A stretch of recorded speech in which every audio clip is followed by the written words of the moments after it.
Western Australia exports so much wheat that, in a single year, it could blanket Manhattan 10 inches deep. From bustling ports and massive storage systems to the seemingly endless fields stretching across its wheat belt, WA's golden grain feeds millions worldwide. Let's explore how this agricultural powerhouse keeps bread on tables and noodles in bowls from Asia to the Middle East. This is Western Australia, a land of vast, sweeping deserts, stunning national parks, and wild coastlines. You might know it as Australia's largest state, with nearly 1 million square miles of rugged beauty. To put that in perspective, WA alone is almost as large as the entire eastern half of the United States.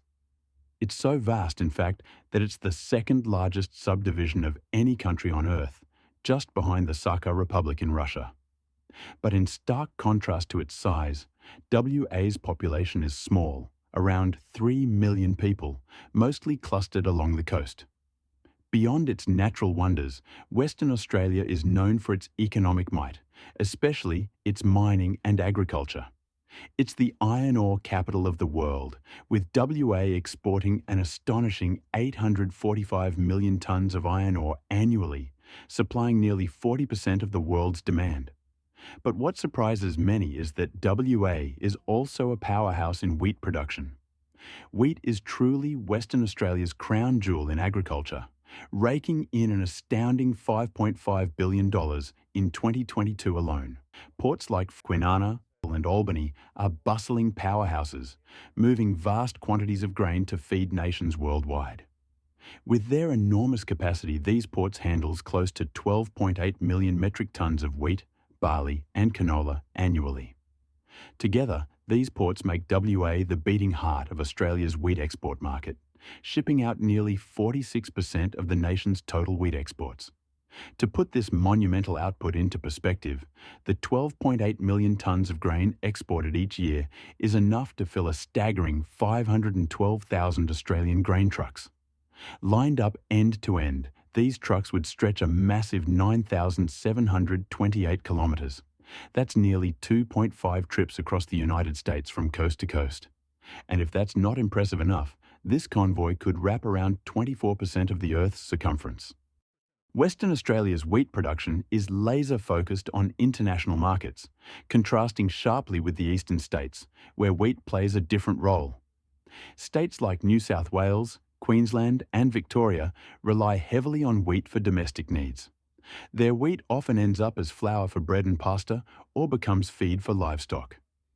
When droughts hit, and they do often, these regions turn to their wheat reserves as a buffer against food shortages, ensuring both people and animals have enough.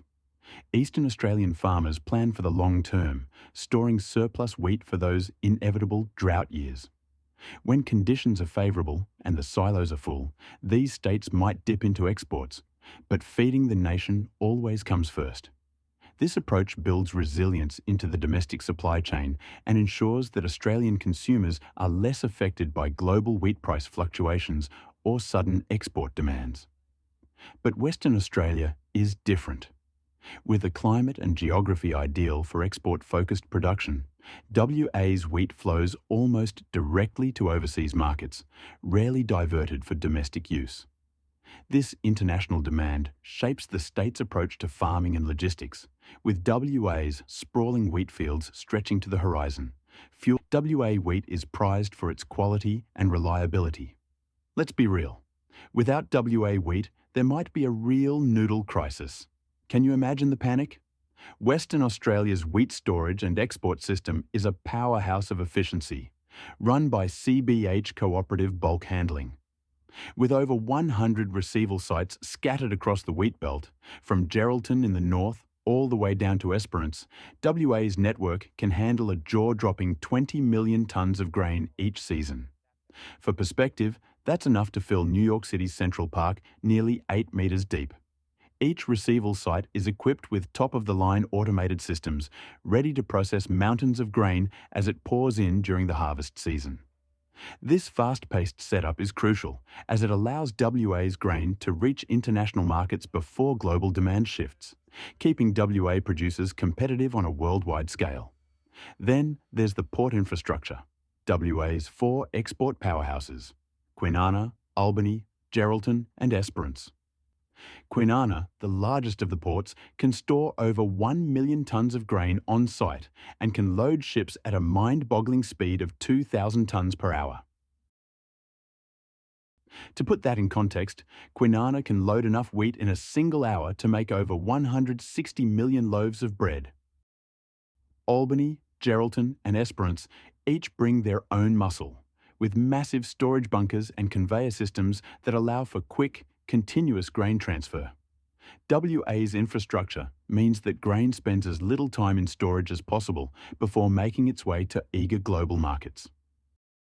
This system is so efficient that even in record harvest years, WA's ports can keep up with the demand, getting Australian grain to buyers before other suppliers can mobilise. With this integrated setup, WA is one of the few places on Earth that can consistently meet soaring global demand with near-instant delivery, making it a lifeline for countries relying on Australia's wheat to keep food on the table. Western Australia isn't just iron ore and mining. It's a powerhouse of agriculture, uniquely positioned to keep grain flowing to countries in need. With an export scale and reliability unmatched by other Australian states, WA's wheat feeds the world, one shipment at a time. So next time you think of WA, remember, it's more than deserts and minerals. It's Australia's gateway to feeding the planet. Thanks for sticking with me on this journey through WA's massive wheat export story.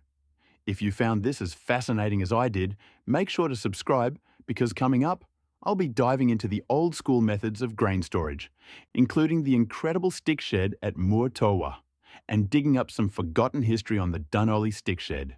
When built, was the largest grain storage in the Southern Hemisphere. You won't want to miss that one. So, hit that subscribe button and turn on notifications so you won't miss it. Thanks for watching, and I'll see you in the next video. Here's a couple other videos you might like if you've got a bit of grain dust in your veins. Cheers.